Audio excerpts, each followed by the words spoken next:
Under 60, it's cold. Below 60, it's cold.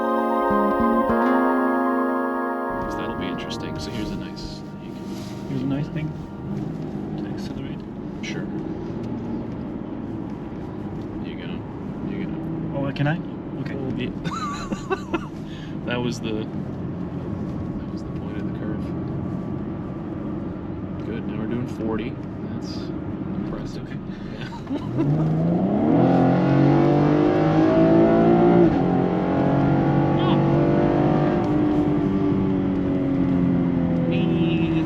Yeah, well, it's not quiet. I'll give it that. But S mode. we should be. Oh, there's a snow and ice mode. Yes. You need a snow and ice mode in your So convertible. the steering is not straight. Yikes! You are correct. So this is what I see right now. Yeah. We should write this up, but I mean. Sure. Let me place So my it's water. driving straight. It's not like it's going right or left. It's driving straight, so it shouldn't be the. So we need to but do the, like the a wheel kind of itself. Yeah. right. Got that.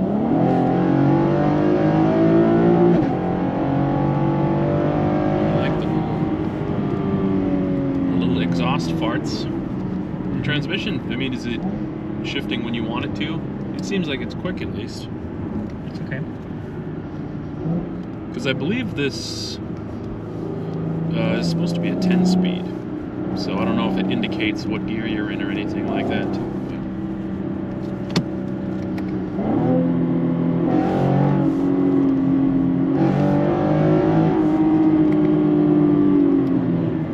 So shifting when you go into manual with the paddles. It's a little sluggish. I also, do you hear that here? Yeah.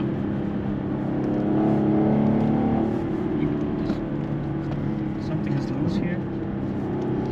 Yeah, because when you're on and off, I mean, definitely putting pressure on the drivetrain, the car's flexing enough. Because I hear something kind of behind me too, with plastic that kind of squeaks and creaks a little bit when you get on it and get off of it again. On here, right? Yeah. We can't see our controls again. 67. Is that really? Yeah. Is it dual climate control? Oh, this is also what I. So I'm sitting here. When I sit here, I cannot see the fan because this is on my way, and I am already completely on the back. Yeah, and I as cannot low as see it. possible. So if a smaller person would sit here, maybe a little bit more closer to the steering wheel, you would not see this here. Yeah, we that's have to super far back. take a picture right from my point of view because I cannot see this. I only can see the dot here. Okay. Yeah, I'll do that. We can do that when we stop. When we go, and all. when we go back to the shop. Yeah. That'll be fine, just so I can, can take our coverings off, or at least hold them up and then do angles and stuff. But yeah, this is I'm not sure. I mean, these feel nice, because they're aluminum or plated with something at least. I mean, there's a little bit of shimmy and shake in there. But I'll tell you why I don't like them, and that's because it is the vent. So I think like just a human ergonomic urge when you go to like, hey, I'm driving and I need to turn the temperature down or I need to turn the fan speed up or whatever. I'm going to recognize that as a vent and my brain is going to keep looking. You know what I mean? Right. Like you need, and I get that it's a smaller space, so they want to make it look uncomplicated, that they might kind of try and combine things like that. Like there are a few other vehicles I know that have a similar function. But it's a massive vent, you know. I mean, it's 3 or 4 inches in diameter, so it's like it even more so doesn't look like something that you would be able to turn or adjust. It's even larger than these ones, but yeah, and doesn't have the same design. I mean, yeah, and it's a very small, like that one you can barely even see as far as the like. Here's the arrows that indicate that it's heat, or here's the arrows that indicate. So I mean, maybe all they need to do is make that labeling larger or in a different spot, and that might make more sense, or might, especially while you're driving. Like if I was driving, I've been like staring at these. I mean, it's distracting. You're gonna run into something or whatever. And also, plus it's in front of the shifter, covering which isn't here, great. this doesn't fit. It's not aligned with the back. Oh yeah. The back part. So maybe we can see. If we open up that part, I don't know. Maybe we can check the system. Might be able to do that. If someone maybe did some work on it already. Yeah, if the top's been apart.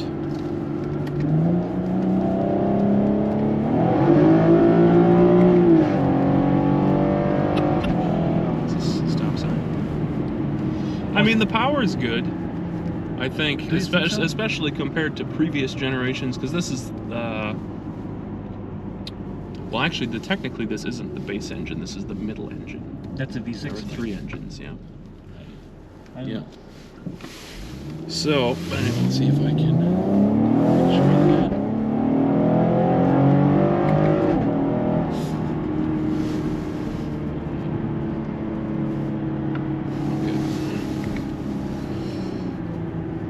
Whew. You were able to take a picture? I was, miraculously. Yeah, because I was a little concerned about the seats because they didn't look super aggressive or anything. Alright, let's go.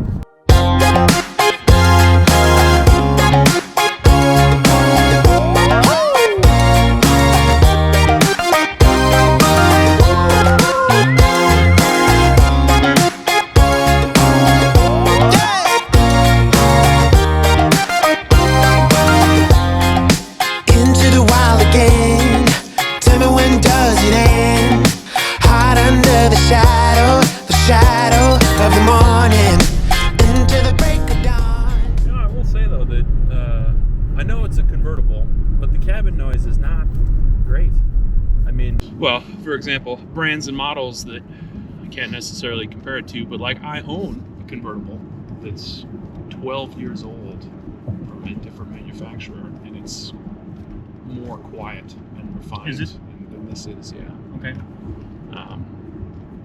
Which, also taking into account kind of the price point and stuff for a car like this.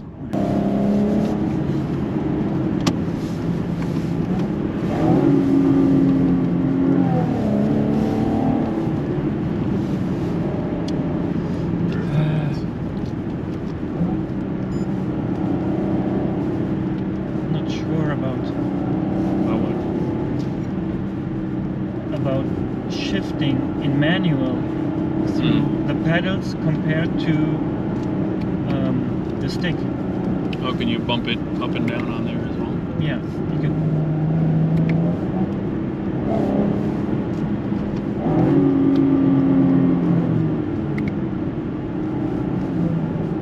You mean like the actual reaction time? So what was the trigger button here? Yeah. Soft touch? This yeah. here?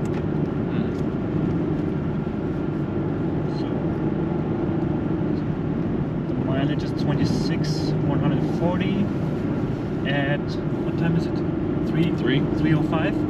Yeah. Oh, let's do 3. And I'm in sports mode. Sports mode. The shifting between 3 and 4 is different than when you do it through the pedal compared to the stick. Only from 3rd to 4th? Only there. Okay. That's interesting. That shouldn't be that. Mm-hmm. Of course, you have a way more snappier feeling from the pedals. Yeah. But you also have it like this is also pretty stiff. I mean. Yeah, I mean the action looks and feels nice. Maybe you can check the software version first for this one. Yeah, because I would think that would be a little odd, considering if it was consistently for every gear, that it would be something, just the difference between the two. But if it's the software, then that's peculiar. But also a previous point, because we're kind of hovering right now, but we're doing 52 miles an hour or something. The wind noise in here is not great. It's awful. Yeah, but it's definitely like coming from the front of the top. On Like your it side, I seems cannot- like it's kind of coming from that corner. So I cannot hear it. You Oh, have it you on your can't? side? No, Okay, I well cannot. then it's just me. But maybe it's because of this. Yeah, I mean that fitment issue, but it's definitely more from the front. Okay. So we might have to, we'll exercise the top a little bit later. We can see if that, Okay. if this corner, maybe the seal is not perfect or something. But well, that's the nice part about having 2 people on shift, because sometimes it's just one person, you know, in a car, and it can be a little trickier to locate stuff. But like if you say you hear a noise, and then I can say kind of where I hear it from and where you hear it from, and it's better to locate, easier to locate things. And then of course I can actually do a write-up while you're driving. You don't have to pull over and pull out the phone and do all that. Yeah, no, again, I know it's a convertible, but it's definitely not noise from the top. It's noise from a seal somewhere, because obviously this doesn't have framed windows on the doors either. So there's going to be a little road noise associated with that. But surprisingly, the seal between the quarter window and the front window is pretty good. I don't hear anything coming from that area, which is usually pretty common. But that's not going to seal very well. Right. But it does okay. But yeah, I don't know. For not going that fast, if we were doing 80 miles an hour and it sounded like this, it would be acceptable to me. Like it would be there. But for doing, you know, your chauffeur speed, it's more noticeable than I would like it to be. Right. Like especially from my side, I am more the visual guy. Of course, I can feel stuff, right? The transmission and engine, all that. But I am more like, okay, you know what? There's a gap. That's squeaky. This doesn't look good, and this doesn't match, and all that. I'm that guy, right? With the doors, and if I see the lines are not aligned, and it's not like straight, and it's not how it should be, or how I would like to see it. Yeah. I am that guy. You, or maybe other guys, are more into the infotainment navigation system. How do you feel about using the switches for the windows? Well, I have not tried that yet, but I'll give it a shot here. Semi-truck, stay in your lane, please. Thank you. Wow. Well, they're in a horrible spot. I can tell you that right now. But the ergonomics of the door panel in general are very poor, and I don't really understand that either. Because like I said, I mean, this is the seat as far back as it goes, right? And I don't know if you can really tell, but my arm goes almost to the dashboard, just kind of like a natural pivoting position. So like I can reach the door handle, like that's okay. That's in a comfortable spot. But yeah, the window switches that you're going to use, you know, especially in a convertible, quite often. And they're back here, so I need to do this like move with my shoulder. How do you do the move? You know, it's like this. Okay. You're doing a half. Yeah, like if Igor was trying to do the twist or something, that's pretty much what that looks like. But anyway, but it's back here, and so it's same with your mirror controls. So the mirror controls are another thing that you might not use as often, but take a little bit of time and movement. And it's uncomfortable. I mean, if you're not driving, it might be okay. But while you're driving and I'm trying to roll a window down or roll a window up, it's uncomfortable for sure. And I think that's probably why they angled it. It's like this whole panel is kind of tilted towards you to help with that. But I think the solution really would have been to just move the switches instead of tilting the panel. But, so I'm not super thrilled about that.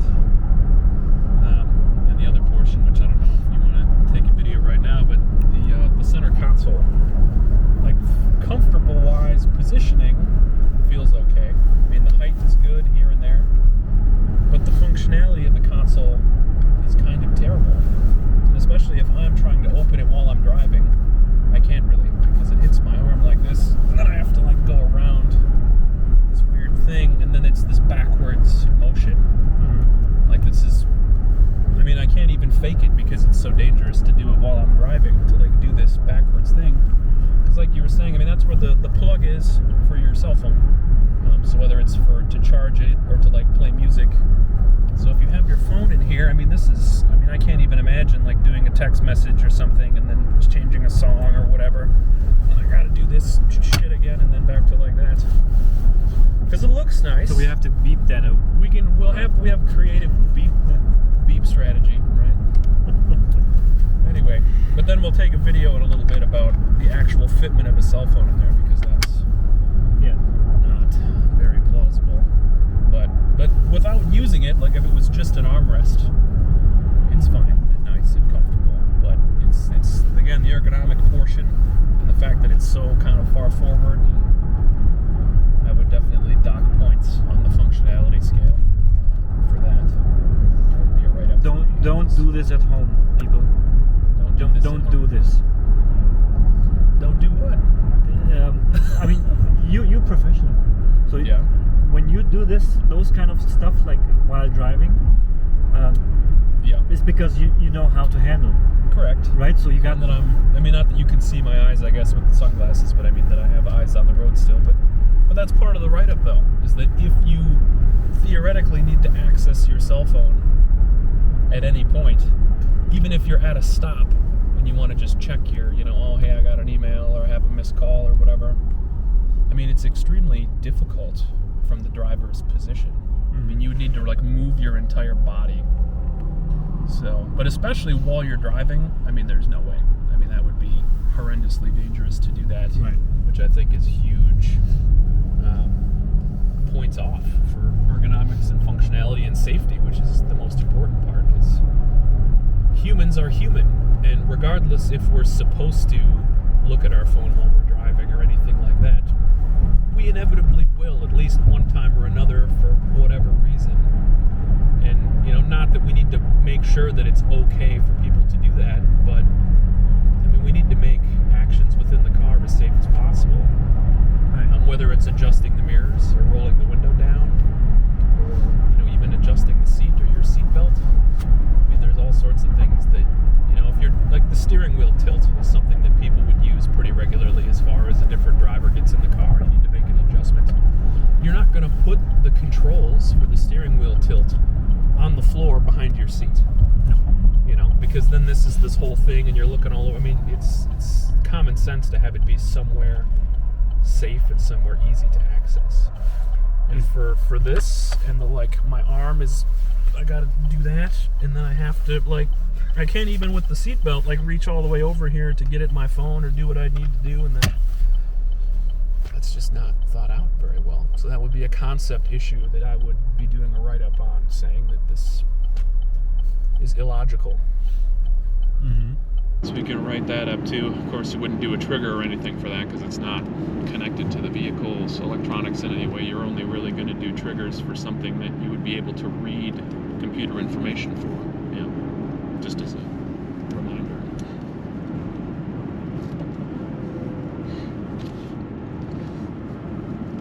But you have to know maybe the location, the weather, Yep. the speed. Yeah, vehicle speed would be really important. Something like temperature would be very important for that too, because if you have, plastic or seals or metal, it would be expanding or contracting because of different temperatures. Would be important to know. But yeah, location could be good because it, there might be a wind coming from a particular direction. I mean, you might not be able to tell while you're driving which way the wind is blowing, but if I was heading south, or I was heading east, that way you could at least be able to kind of, at least a technician could take the car out and go to the same place and try and reproduce it, if they're unable to reproduce it in other conditions. So knowing as much as possible to reproduce it is important. Look at that. Mm-hmm. Is that your neighbor? It might be, because I kind of feel like he shows up with a new one of those every once in a while. That's a nice car. Yeah.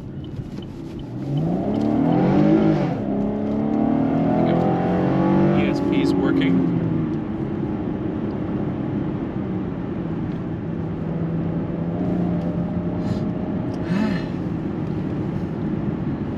It makes more noise than action. Yeah, I would agree with that. Which is why, again, maybe it's just that the noise isn't justified, and that's why it bothers me a little bit. but it is noisier than it should be because it doesn't really. Like I said, I guess it's more annoying than it is amusing. Yeah. So that kind of makes it, not worth it. Or like if a car is loud because it sounds good, you appreciate the volume. Right. And again, we are not saying that this car is a bad car. We don't say that. It's just a way on how me personally see it, feel it, and report it. Yeah. And this it's going into the decisions that needs to be made or will not made, I don't know, for the manufacturers. So it's like it's our opinion, the same opinion that the regular customer would have aftermarket as well. Like they also do a test drive and they like oh, you know what, I would like to buy this, but can I test drive it first? And they drive it on, I don't know if I like this, and maybe that's the reason why they will not buy it. Yeah. So and first impressions. Exactly. In that buying This doesn't mean that important. this is a bad car. So we're not making. No, it's not our intention. We're critiquing or giving feedback. Exactly. But I mean that's our job. That's our purpose, is to give honest, genuine feedback, and so we don't want to. Phrase would be sugarcoat something in order to sugarcoat it in order to make it feel or sound less mean or something. But again, that was the word that I was looking for. Yeah, this is a business, though. It's not mean. It's like that's the opinion. That's what we're here for. Yeah. That is the company that is reflecting the product somehow.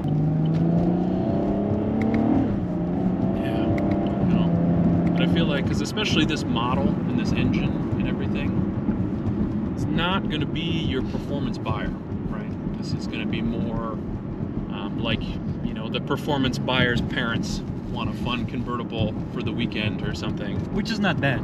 Bad. We're not judging. No, but I mean that market specifically, right. And I think about, other vehicles or other vehicles' functionality in that market, like the trunk thing.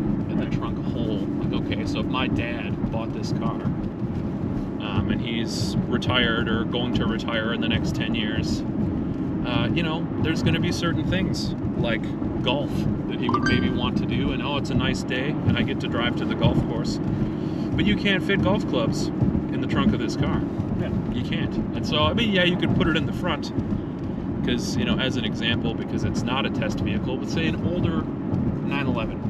Like, for similar money, you could buy this car new. You could buy a 15-year-old 911 for the same money. And if you got a Cabrio, it would be the same. 4 seats, similar power, all that. And you also cannot fit golf clubs in a 911 because, of course, there isn't a regular trunk or anything. Right. So, I mean, it's kind of relative. But from a, trying to talk responsible middle-aged people into buying something like a convertible, I think you should make it as practical as possible in order for them to consider buying it.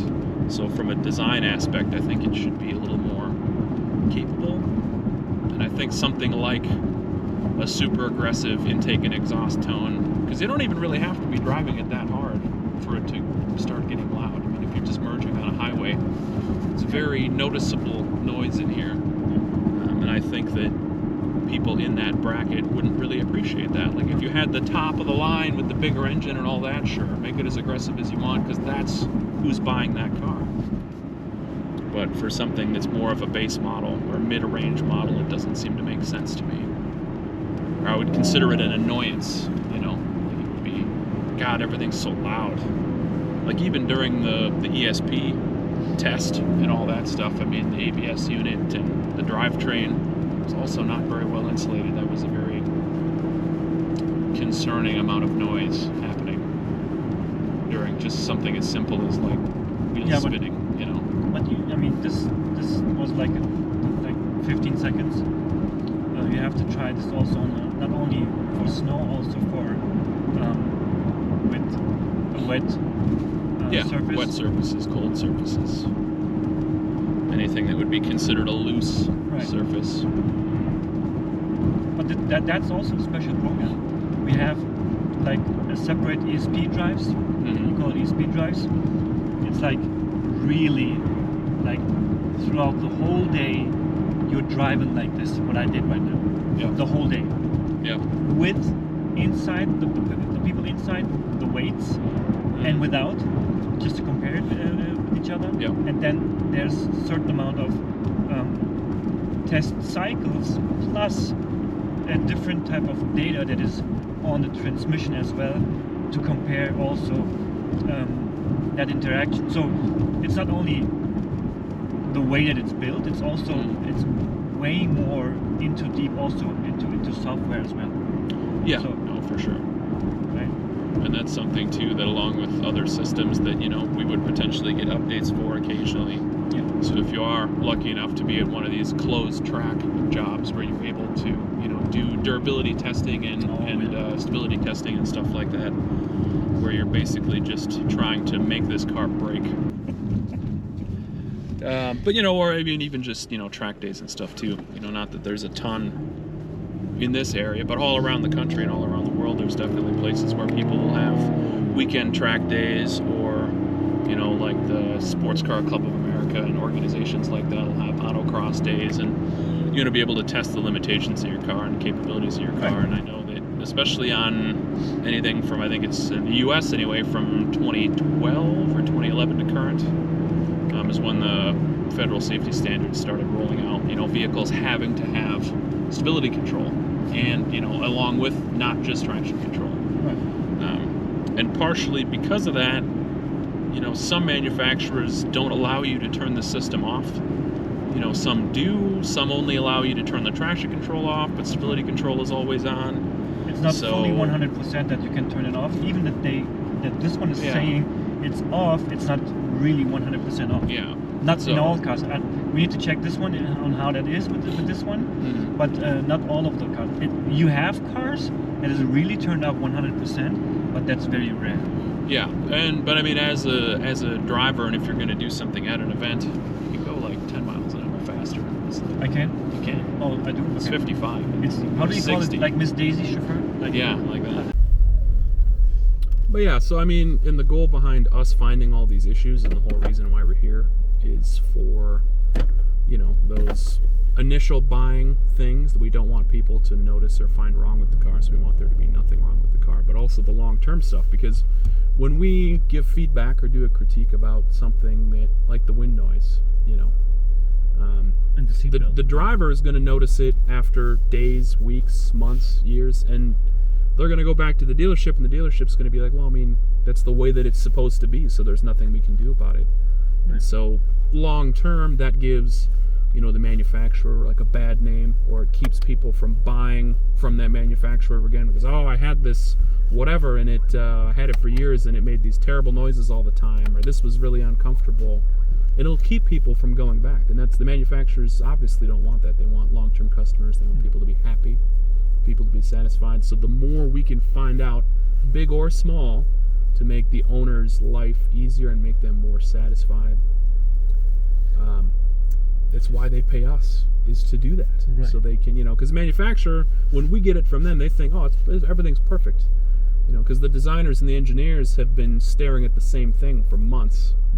And in their eyes, yeah, it's done. But I mean, we're real world testers. We think outside the box. We're trying to understand, all right, who would be in this car? You know, we had to think of your own personal existence and what you notice in the car. But again, like we talked about with who would buy this particular car, and kind of think like that person and see if there's things that they would have issues with that we need to figure out, so that, you know, the manufacturer can keep selling cars, this car and future cars, because people are satisfied with the product. That was the word. That was a word. You're welcome. Let's go drink coffee.